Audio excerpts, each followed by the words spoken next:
家己专设的国中小将演练网络教学、测试设备，嘛想办法要提高上课的品质。毋茫讲学生就算无法度伫咧现场上课，嘛莫停止学习。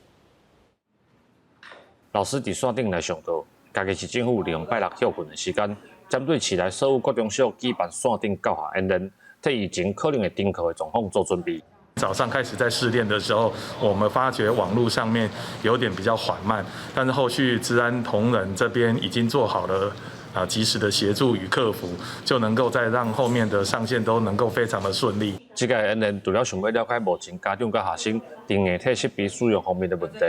学校嘛希望会当趁这个机会，让家长甲老师思考要安怎维持学生伫线顶学习的品质。去年的时候，其实在家里面也是突然的一个停学的一个情况，那变成是说我们就马上去准备，比如说平板或是电脑设备。然后对我们家长来讲，家长也可以趁机来检视孩子在家里面的数位学习的环境跟状况，也让家长为这件事情先做好各项的准备。教育处表示，无共年会线顶课程有无共的需求，年会较细的学生主要是电视甲讲解。 年会较大就拍离讨论线顶该做业的要求，市政府希望学校甲家庭尽量维持同款的脚步，减少疫情对学生的影响。